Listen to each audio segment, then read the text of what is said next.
Magpapagupit tayo ng buhok kasi mag-New Year na. So, kailangan natin ipa-cut man lang yung buhok natin. Ayan. Kasi medyo mahaba na. Comment down below nga kung anong style. Simple lang yung talagang madali lang iayos. Pag naligo, ganun-ganun lang. Tapos na. So, medyo mahaba na guys. Ayan. Grabe. Ayan guys, oh. Ayan yung sa aking hikaw. At yung aking isang nawala yung pakaw. Ayan, grabe siya makaano.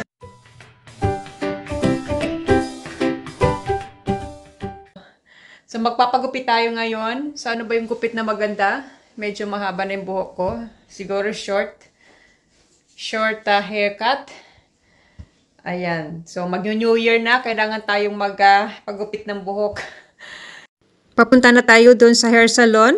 At ang ating appointment 2 o'clock kasi yun lang yung available. So, dito to sa may Green Market, Middleton. So, meron pa rin silang pang display na pang Christmas ornament. So, Happy New Year sa inyong lahat. Advance. Ano-ano yung mga handa nyo dyan. Nakakamiss na talaga dyan sa Pinas. Pero kami dito guys, simple lang yung aming New Year's Eve. At kami-kami lang, walang bisita. So, ganito talaga ang buhay OFW. So, oras na natin, papasok na tayo sa loob maya-maya. So, mayroon mga naka-display dito. Ang cute na mga kanilang ornament dito na naka-display. So, katabi nito guys, ito yung pupuntahan natin. Dito ako nagpabook. Dito ako magpapagupit ng buhok. So, ayan, nandito na tayo sa loob at kinakabahan ako. Ito yung aking anxiety pag nakaupo na ako dito sa upuan. Ito na yung buhok natin. Kilalabas lang natin galing dyan sa salon na yan. Ay, grabe. Ayan guys, oh. Ayan yung sa aking hikaw. At yung aking isang nawala yung pakaw. Ayan, grabe siya makaano. Parang naoga yung aking utak pag dry niya ng buhok ko.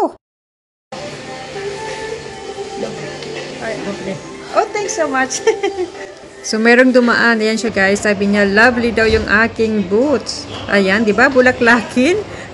3 years na sa akin tong boots na ito. At palagi kong sinusuot kasi komportable talaga ang paa ko dito. Ayan. Pagkatapos ng paggupit guys, nagpunta kami sa Mahon Point. Dito kami nag-lunch. Ang lunch ko ngayon ay chicken wrap. Ayan siya. Dito to sa Hillbillies. May kasamang chip, saka drink. So, ang ating total is €10.50. So, yan yung nabayaran ko dito sa aking meals. Tapos, nandito si Daddy. Sa kanya naman ay Chinese siya. Ayan. So, nandito kaming mag-family. Ito yung aming lunch bago mag-2024. Yan, kasama ko si Kelsey. So, nag-enjoy siya sa kanyang ice cream. Siyempre, batang McDonald's.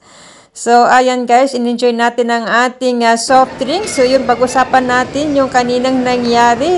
Nung paghugas pa lang yan ng buhok ko, sabi ko, mainit yung tubig. Tapos, nakadalawang beses ako nagsabi, mainit talaga. Siguro, hindi niya na-control yung tubig talaga.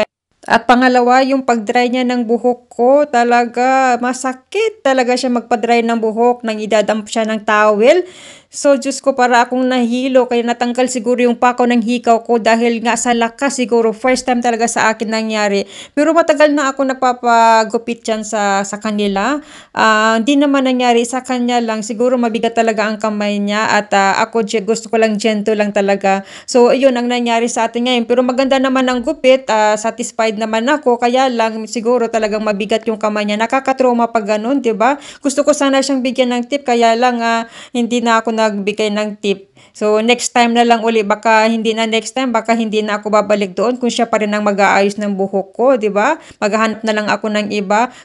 Nitry niyang hanapin yung pakaw ng hikaw ko. Sabi ko, okay lang yan. Mayroon naman akong pakaw na extra sa bahay. Pero nakakadismaya, di ba, pag ganun? Comment down below, guys, kung nakaranas din ba kayo ng ganyan na hairdresser, na stylist. Ayan, nakapagpagupit na bago mag-New Year. Ayan, hanggang dito lang siya, shoulder. At medyo may konting ganyan. So, ayan guys, mas madaling ayusin. Ayan. Parang ang sarap ng pakiramdam, no?